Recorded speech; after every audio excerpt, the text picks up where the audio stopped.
In this episode, we'll be learning all about how we could heal from toxic relationships from a therapist, YouTube creator, and the best-selling author of a book entitled Out of the Fog into the Clear. She earned her clinical license in social work and substance abuse counseling and is also a board-certified diplomat in clinical social work.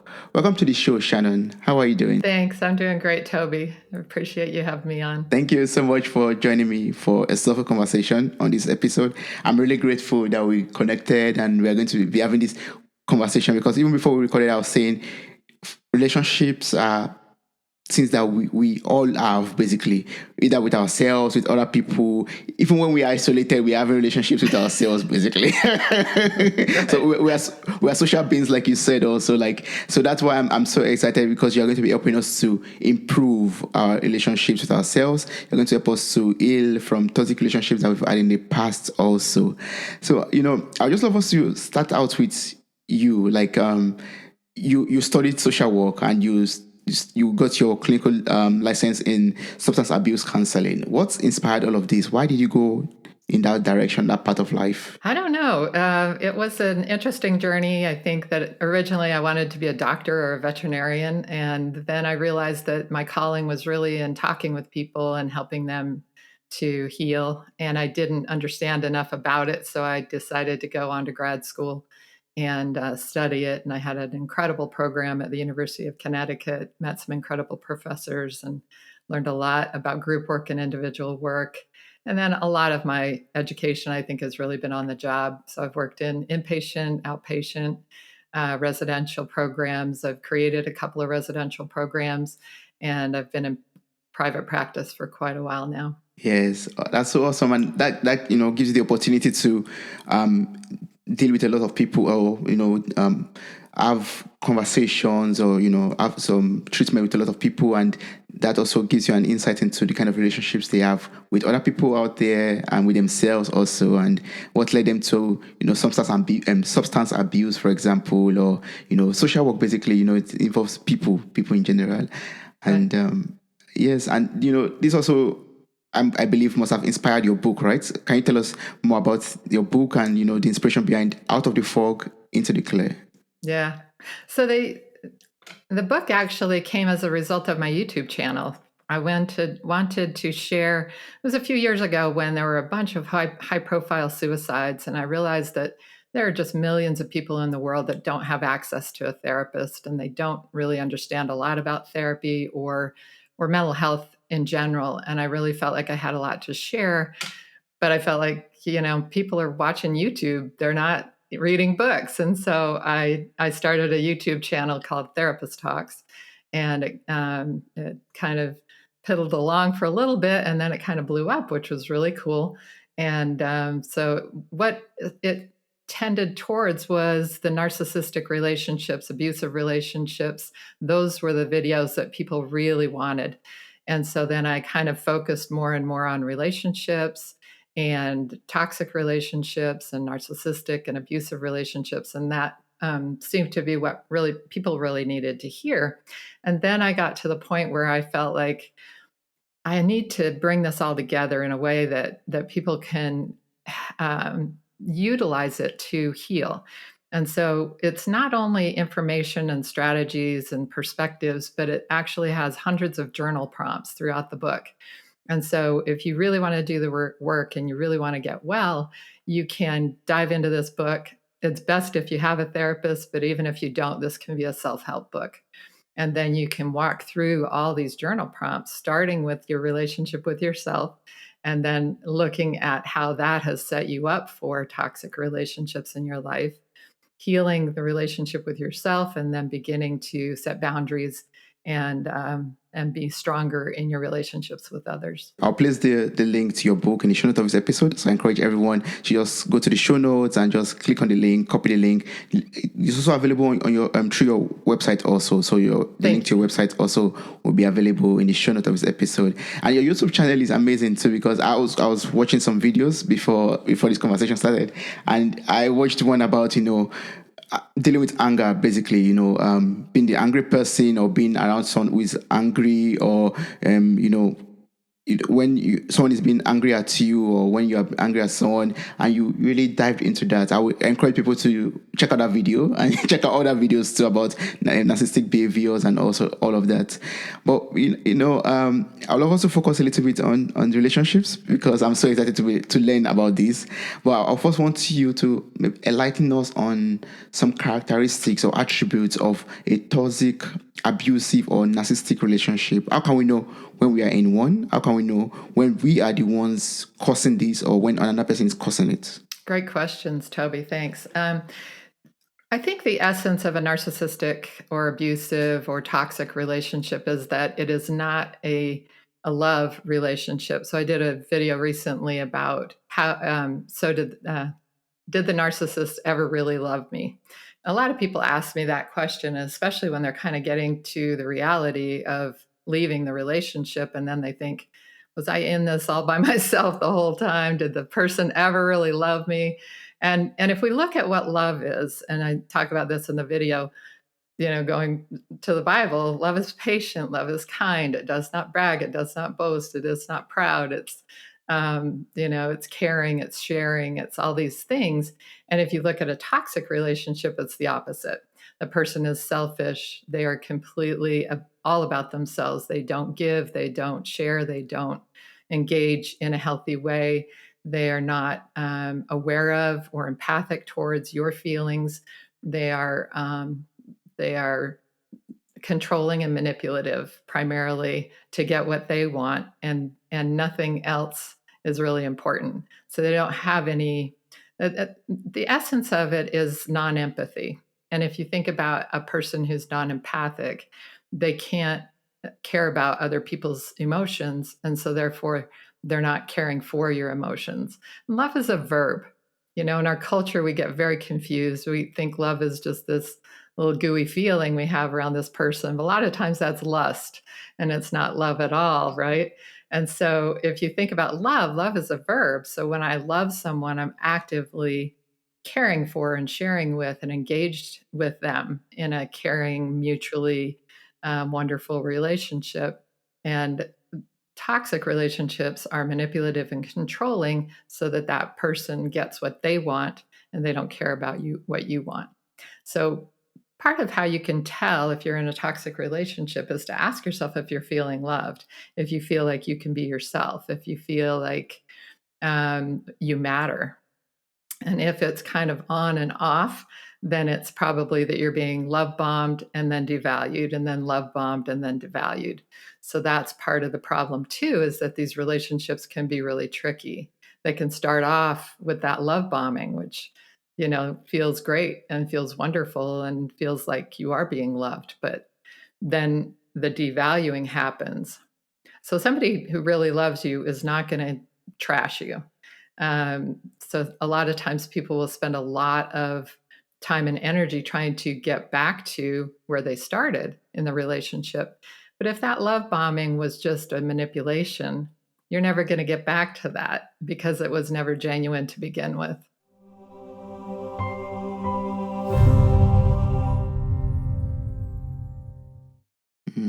Yes, yes. Wow. And once we get to that point where we realize, oh, I've been manipulated. How can we get out of that relationship or that situation physically and most importantly emotionally? So that's where the recognition of the fog comes in, because the fog stands for fear, obligation, and guilt.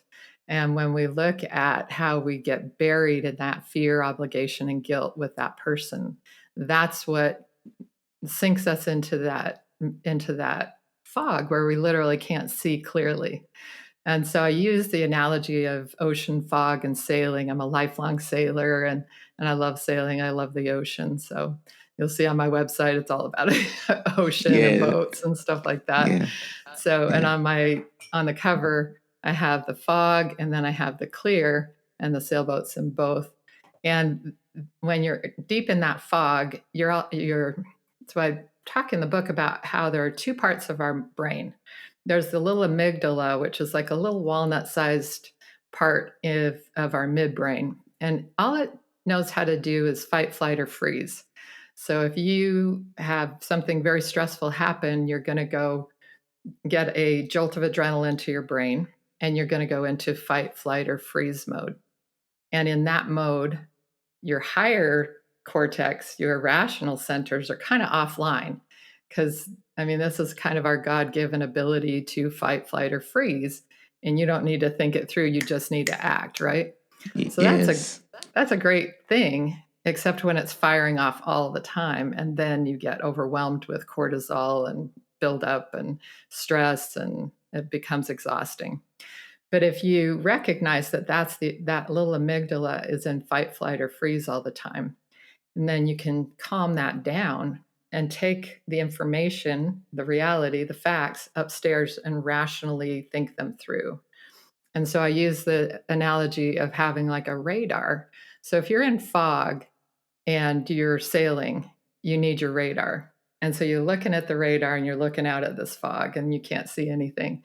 But on the radar, you can see the outline of a rock, you can see the outline of the shoreline, you can see other ships coming your way. And then you have to trust those facts in order to sail clear of the fog. And that's the way we have to get out of the relationship. We have to shut down that little fight, flight, freeze mode and rationally look at the facts. So lay out the facts. So I have you journal all the facts of this relationship. Well, that person did this, they said that, they did this, they said that. And when you lay out all the facts, then you have to ask yourself, if I were to hear this from my best friend, would I tell them to get out? Yeah. And so then you have to be your own best friend and stick with those facts, make a good decision, and then walk it through.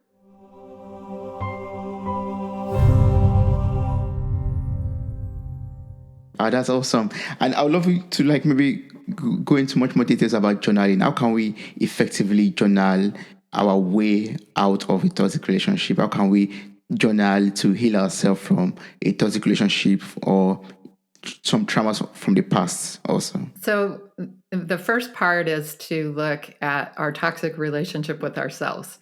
And so many people, maybe everyone, I don't know, but most people have a somewhat toxic relationship with themselves. And some people have an extremely toxic relationship with themselves, so that internally they're talking down about themselves constantly. So everybody has stress in their lives, and everybody has traumas and dramas and things.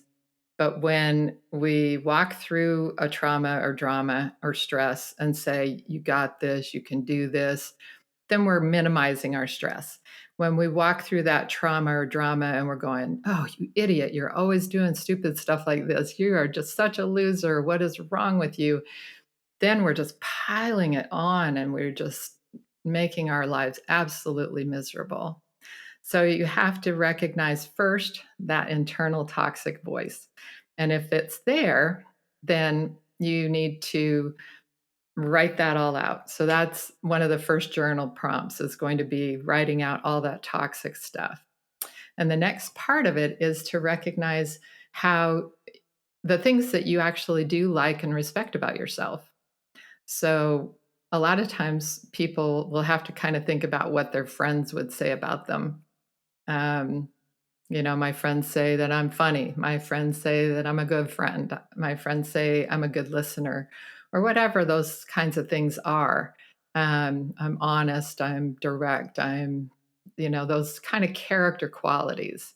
So our culture is also very focused on superficial. You don't need that. You need to focus on character qualities.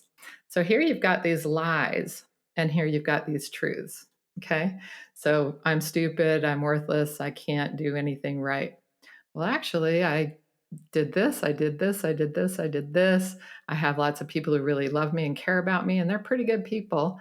And they say this about me. So these are the lies, these are the truths. And you have to kind of then look at that and say, that's an old voice, that's an old story, and I'm ready to let it go. And so your podcast is called Mirror Talk. And I know that's about like how you talk to yourself, right? Yes, yes. I just, go into the bedroom, for example, I stand in front of the mirror, then I become honest with myself, basically.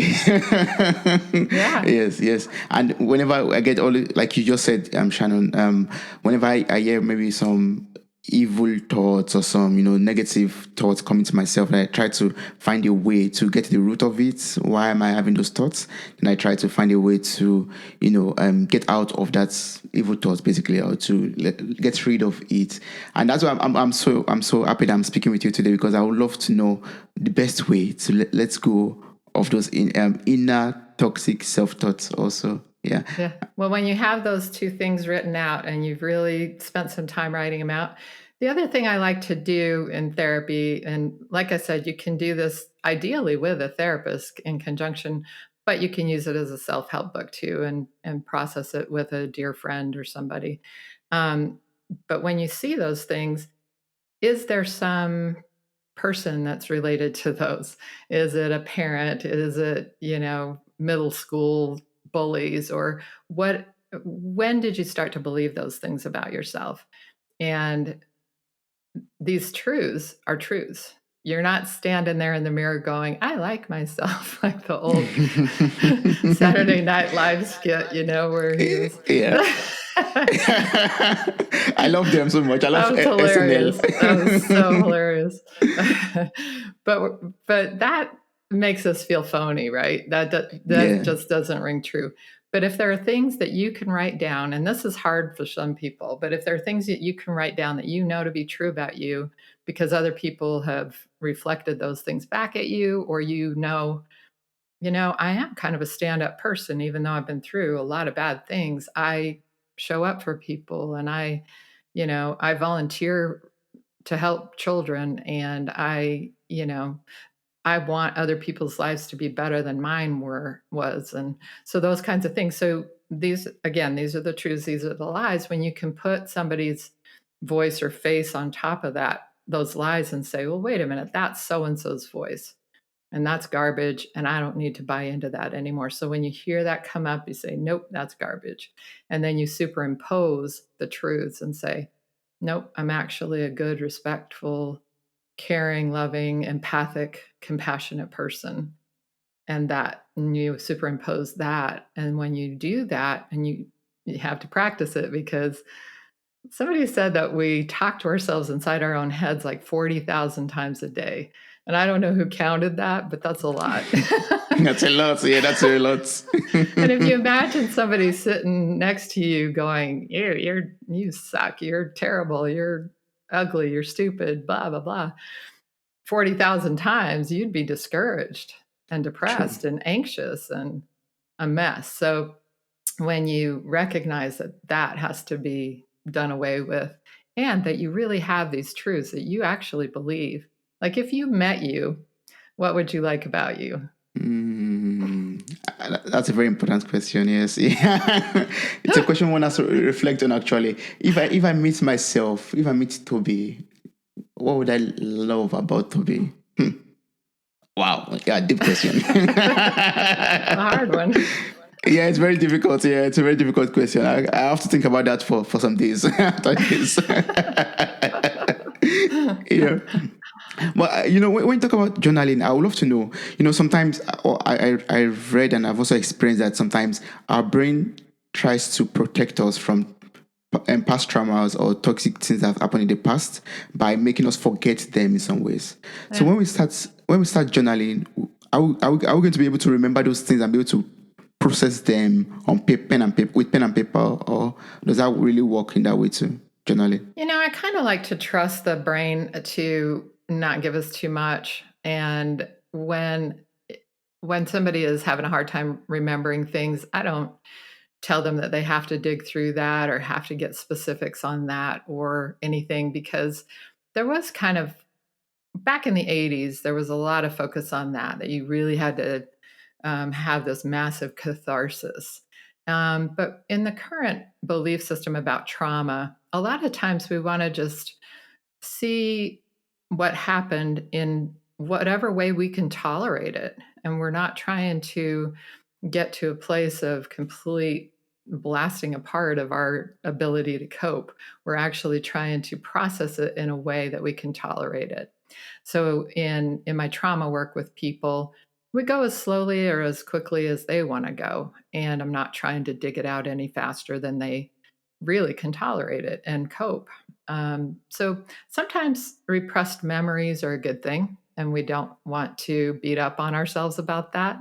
You kind of, Yes. in fact, maybe thank yourself for protecting you from that. Mm. And a lot of times, even in the EMDR trauma work I do, what we're looking for is not just what happened, but the story that we made around that. So if somebody has a traumatic childhood, the story that they built around that, such as I'm unworthy of love, or I'm, ugly, or I'm a burden, or those kinds of things. Those are the things that we want to look at, because it's that story that you take forward with you into your life. And that Yeah. story is what really tortures you throughout your life. The actual abuse is past and gone, and you survived it. But the story lives on. That's true. That's very true. Well, sometimes some people have this difficulty of letting go of some toxic bonding or relationships because they are so familiar with it. I mean, that's all they know basically, and they don't know if there's anything better out there for them, or they have this fear of, or they're afraid of losing this that bonding they have with this person, or some advantages that they actually get also, even though they have more disadvantages.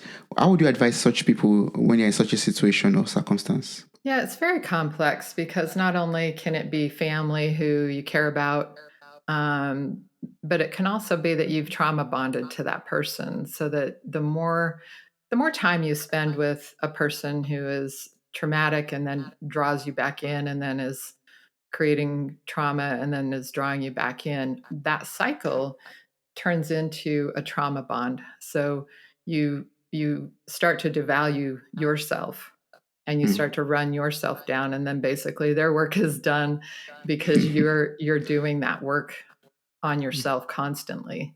So it's Mm. very, very hard to get separated from that person. So it can be that they're family, and that there's a lot of, you know, connection there. And it can also be that if you've just spent enough time with them and you've devalued yourself enough, that it's Yeah. really, really hard to get free. So part of what you need to do is, again, look at the facts and look at how hard it is on you. So Mm. when you're getting that constant adrenaline rush to your brain, it's almost like drinking poison. Mm. It's a very toxic, toxic. I keep using that word, but it literally is toxic to our bodies and to our minds and to our um, every part of us. It actually destroys our immune system. It destroys our dopamine system, so it's hard to be happy. It gives us anxiety, depression, sleeplessness, exhaustion. So all of those Mm. things can be because of a toxic relationship. So we have to list those facts out. Before I met this person, or before I was with this person, this is what I felt like, and this was what my life was like. And Mm. now this is what my life is like, and this is how I feel. And Mm. most people will feel very bankrupted emotionally, physically, even financially, because of all the manipulation and control.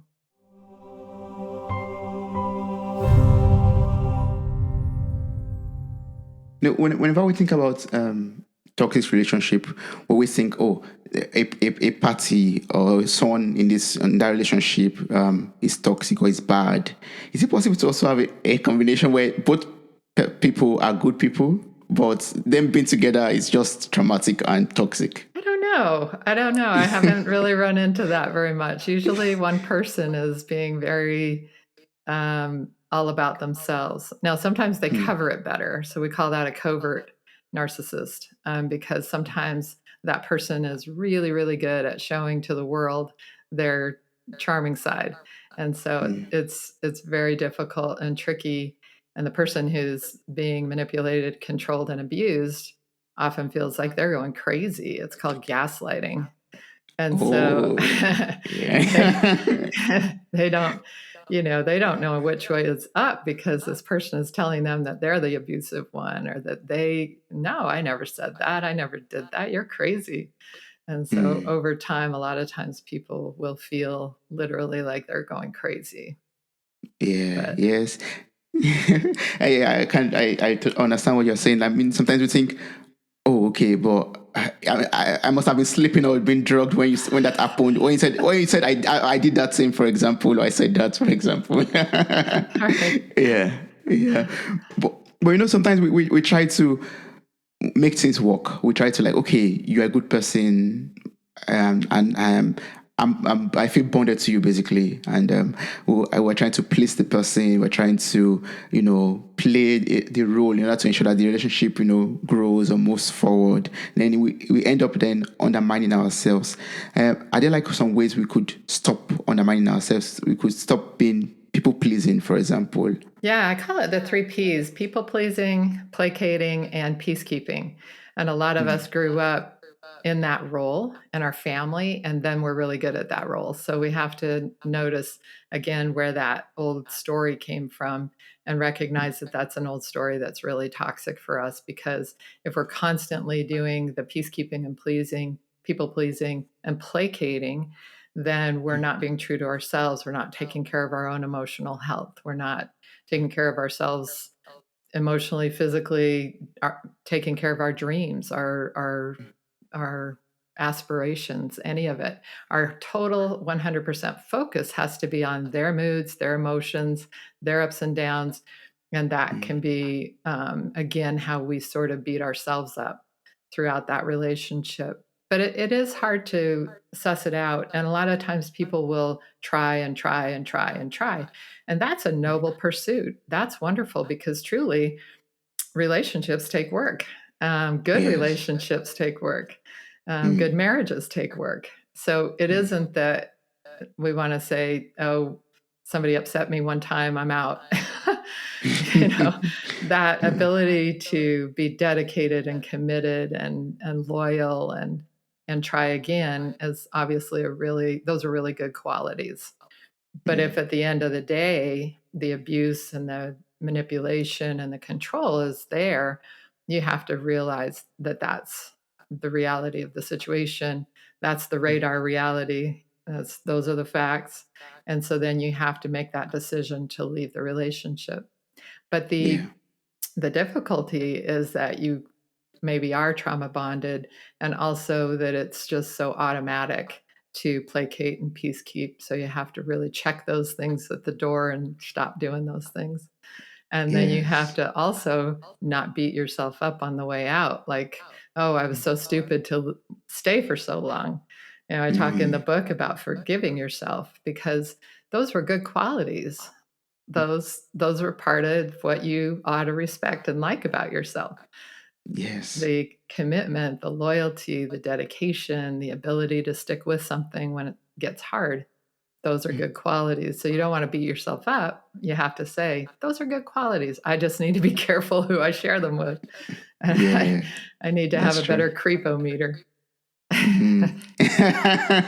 Yes, that's very true. And I was about to say that, yeah, that's where your book comes into play, or it helps even us to journal better, because you have these journal prompts, and people could also use that also. I know, if one checks on Amazon, you can read the first chapter, and then you can see some of the journal prompts also listed there, which are very, very good for helping us to reflect better and to help us write down things better, process our thoughts even much more better. Yes, Yeah, yes. thank you. I in fact, you talked about, not beating ourselves up on our way out, basically, like, having, okay, these are the good qualities I had in this relationship, but I'm not going to share with anybody, but I'm going to appreciate this, embrace this, and not beat myself up, basically, or Right. yeah, go back to this negative self-thoughts again, or internal self-thoughts that are bad for us. That's good. Yeah, the tendency of that is so powerful. And I think I've heard that from every single client who ever got out of a negative relationship. I was so stupid, and that's just automatic out of their mouths right away. Mm. And it's just so, you have to help them check that and recognize, there's nothing stupid about any of this. Very intelligent, very capable, very wonderful people have gotten sucked into very terrible relationships and had a Mm, hard time getting out because of their good qualities. So you have to recognize your good qualities, keep them, but just know that you mm. have to have a better chooser. You have to choose better and have a better creepometer that goes off when the person is not a good person for you, and Yeah. that's not healthy for you. Yes, yes. And this will lead me to ask you about boundaries, basically, like boundaries and setting of standards or values, for example, when we get into a relationship or in a relationship. So how can we create this? How can we create and maintain healthy boundaries, healthy standards of values with ourselves and with others, with people that we're in relationships with? Yeah. Yeah, the boundaries are extremely important. And if you are taking good care of yourself emotionally and Mm, talking to yourself in healthier ways, then you are going to be better set up to have healthy boundaries. If you're beating up on yourself, then you're going to resonate with somebody who beats up on you too. And so when they say something awful about you, you're like, yeah, that's true. And you can't, so you can't be in that place, or you are set mm, up to connect with and accept from a toxic person. So you have to know that you're not accepting of that within yourself, and you wouldn't yeah. accept that from somebody else. But then Mm, boundaries are really interesting. I think we have to be in touch with our own emotions, taking care of ourselves emotionally, physically, mm, spiritually, and in every way. And when we're doing that, then we are a whole person, and we are able to be with another whole person. And when yes. someone starts to be a parasite or a vampire with us and tries to kind of suck the life out of us, we go, that doesn't work for me. So you'll Mm, notice mm, that your creepometer will go off. I did mm. a video about developing a trustworthy creepometer. So a lot of people say, how am I ever going to trust somebody again? I don't want you to Yeah. trust somebody. I want you to learn to trust yourself. So when Mm, you have developed a really good self-care and a really good self-understanding, and you can trust yourself, then when you meet somebody, you know whether they're okay or not. yeah. And you're willing to take the time to really learn who they are. Because people can Mm, act apart for a while, but you can't please all the people. I mean, you can't fool all the people all the time long term. So somebody can play a good role, but then eventually you're going to see them frustrated. You're going to see them disappointed. You're going to see them angry. What do they do mm, with that? Do they blast you? Do they attack people? Do they blame others when it's really their doing? Do they, get really reactive to something that's not a big deal? So mm, those are all the things that sort of you should be looking for when you're getting into new relationship and when mm, you're in relationship with other people.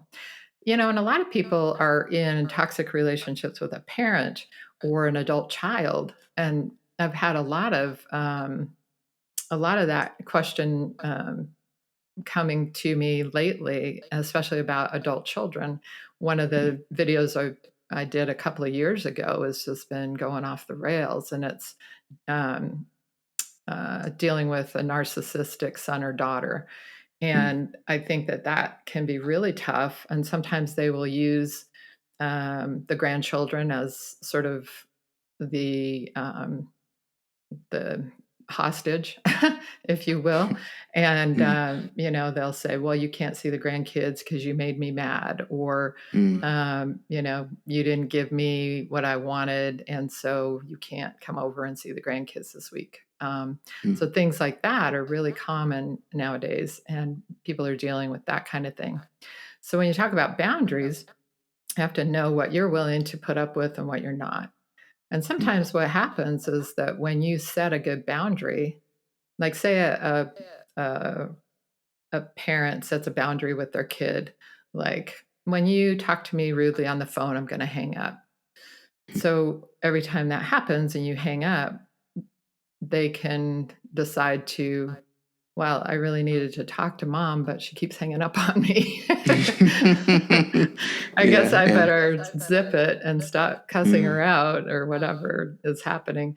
So sometimes boundaries work that way. And sometimes boundaries work because they let us know that this is not going to work. So another example would be, you know, a, a man deciding that his boundary is when his wife is really off the rails and really raging and doing all that really toxic stuff, that he is going to shut that down, leave the house, etc. So she can decide, oh, wow, I need to change my behavior. Or she can really go off the rails and threaten suicide and violence and all that. So when the boundary actually creates worse behavior, then you go, oh, okay, this isn't going to work. So people say the boundaries don't work. Well, they work because they either work to help change the behavior or they work to help you know the behavior can't change and you have to Yeah. change. You have to get out. You have to go no contact with that person.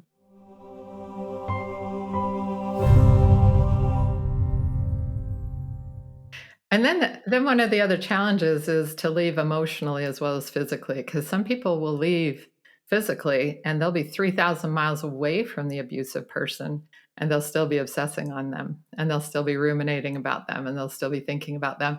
And their focus, their attention, their emotions, all of it is still wrapped up in them.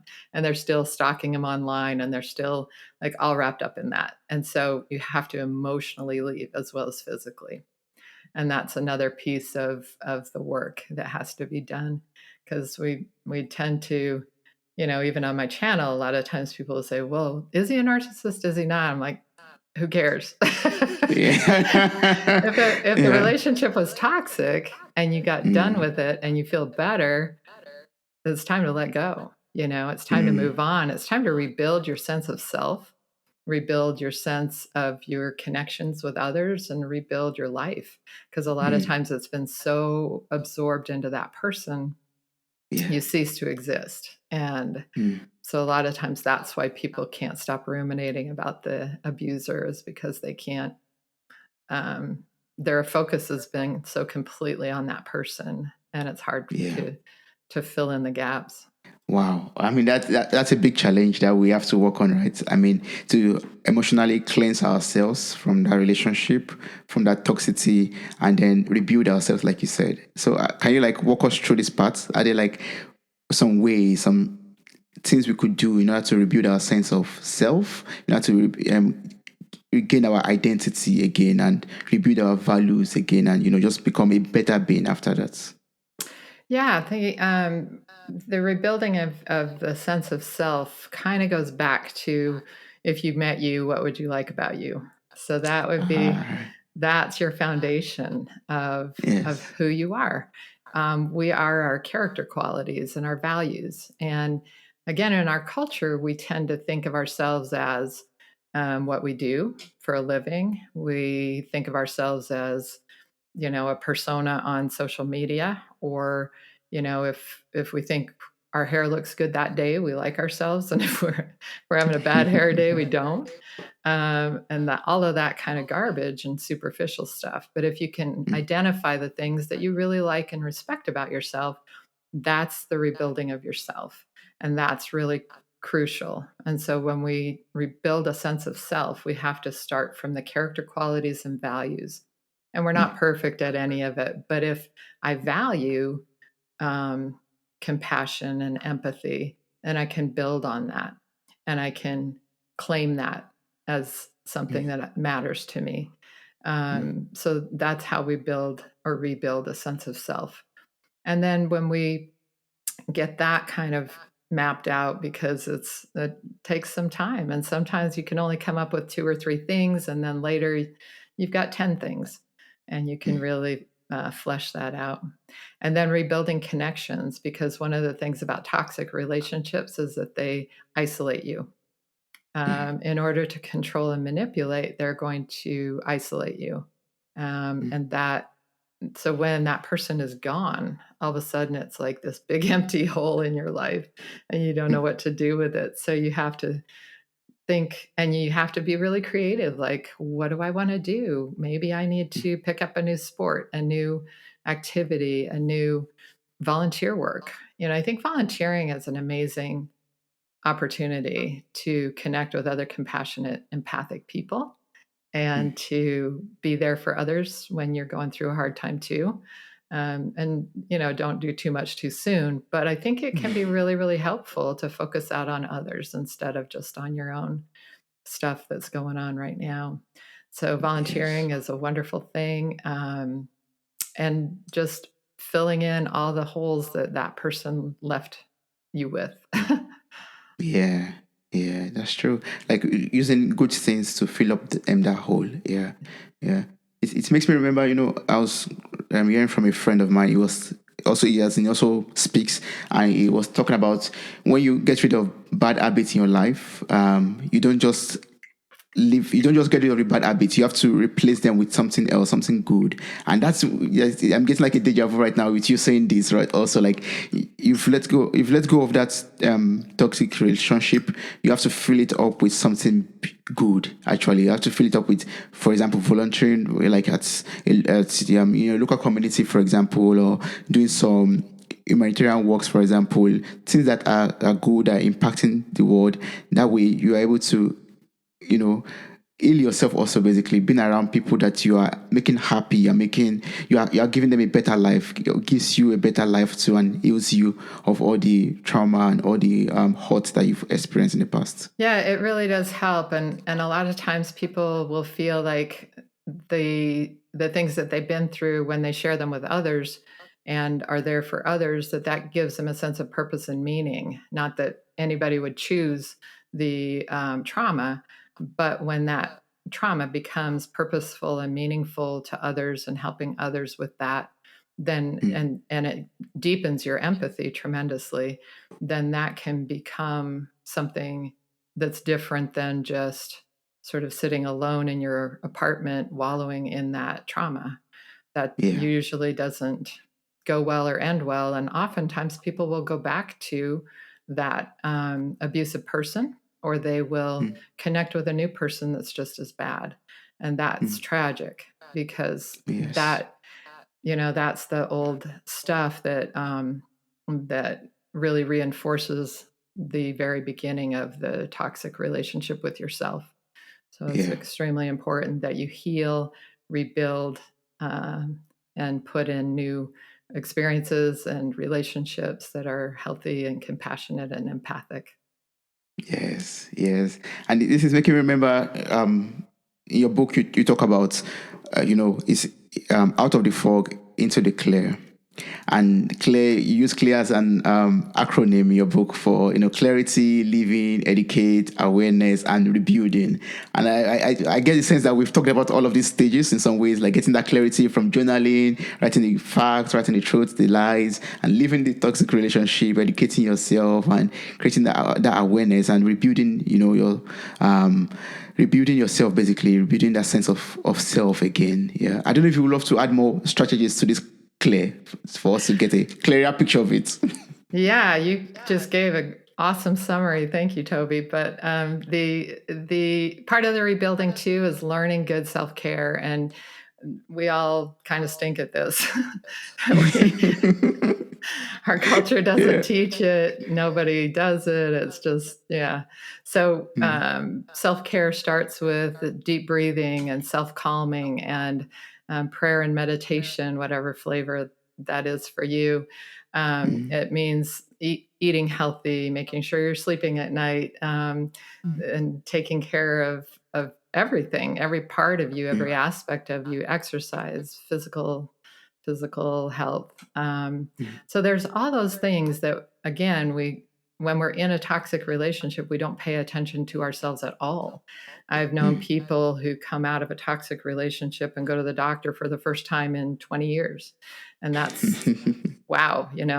So Yeah. it's those kinds of things. It's everything from the very basic things of breathing, eating, sleeping, and Mm, up all the way into your prayer and meditation, and connecting with what you believe so that you feel a sense of meaning and purpose and a sense of peace and calm in your life. And all of that is so crucial. So I go through a lot Yeah. of that and some more journal prompts around that in the end. Yes, yes, and I think just to add to that, when you talk about educate, it's about also picking up your book, picking up the book from Shannon and reading it, educate yourself and know better, and how to become a better being, and how to get rid of the fog in your life and get into the clear. Yeah, that's just. I'm not being paid for the advert, but it's just there as an input. Yeah. Thank you. Thanks, Toby. Yes. Yeah, so I would love to know, just from your experience and your work as a substance abuse counselor, like, are there like some other things? I know relationships could lead to substance abuse, but are there like some other things that are common that makes people begin to abuse substances and become toxic in that area too? Yeah. So substance abuse is a very complex thing, and I think we're still learning stuff about it.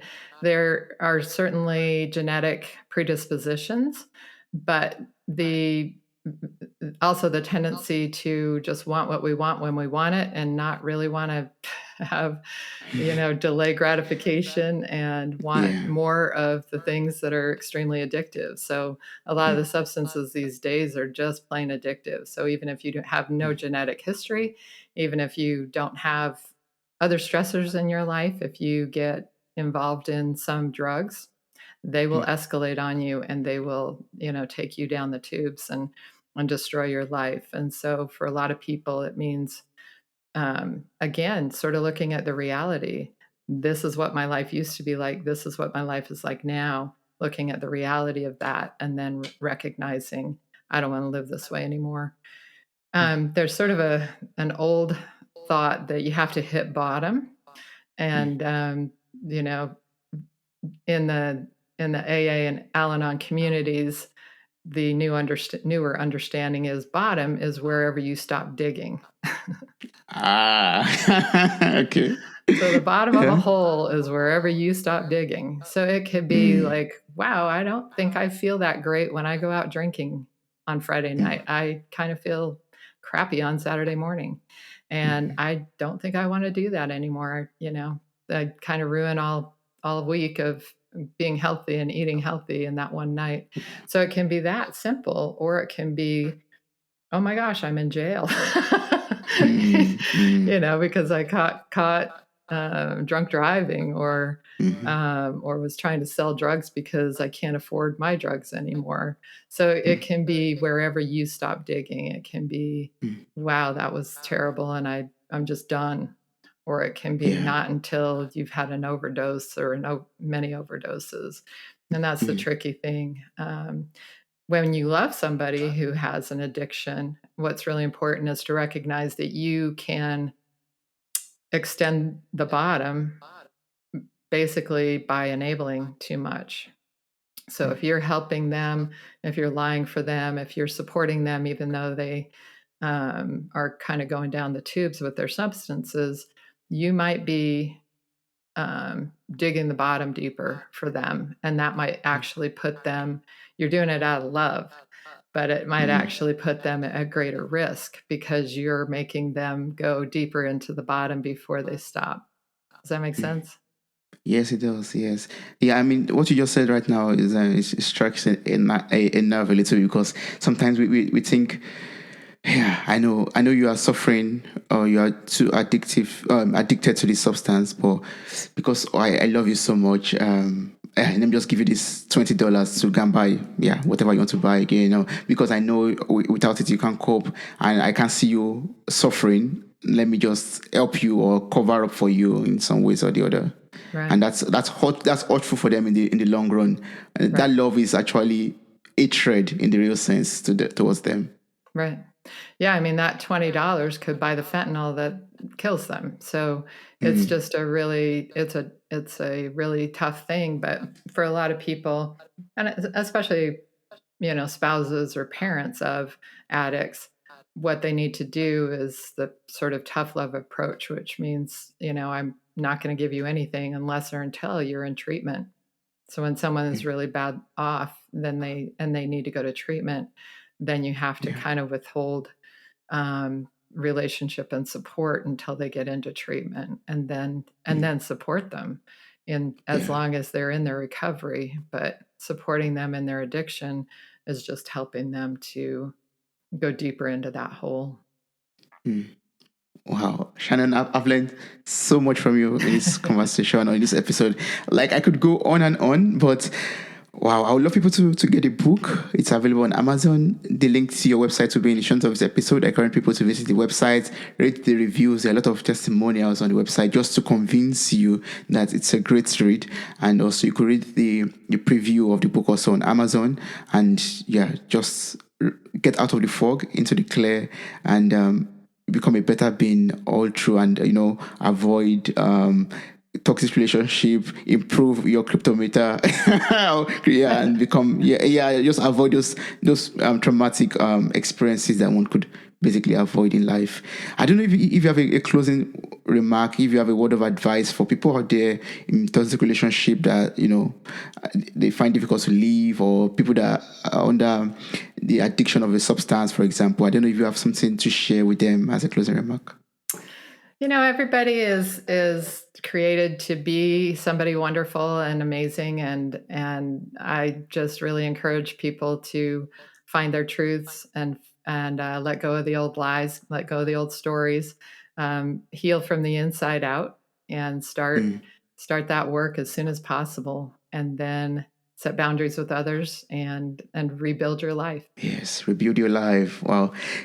What's the best way to connect with you in case there's someone out there who has more questions to ask you? Like maybe we didn't cover everything in this conversation. Or I'm sure we didn't cover everything in this conversation. So there are people that are out there who we still have to check your YouTube channel, for example, and buy your book, but maybe they want to speak with you directly, get some personal one-on-one counseling from you. What's the best way to do this?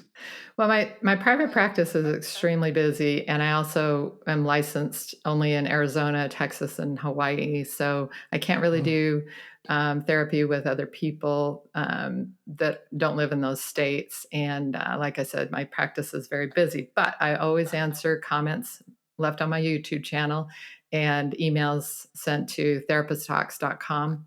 And so those are the two ways to reach me. And I do live streams every other Sunday afternoon. So if you have a question, I will address it in a live stream as well.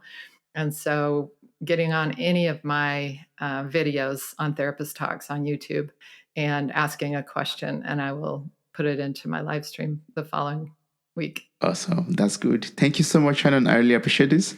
All of this information will be available in the show notes of this episode once again. Thank you so much for enlightening us about toxic relationships, how to identify them, how to get out of the fog into the clear, and how to become better being, how to avoid substance abuse. Amazing things to make us better human beings, basically. Thank you so much. I appreciate this. Thank you, Toby. This has absolutely been wonderful. I've really enjoyed talking with you. Wow, you made it to the very end of this episode. Thank you so much for listening. I'm grateful for your time, your love, and your contributions. Subscribe, like, review, and share this podcast. God bless you. Bye. Bye.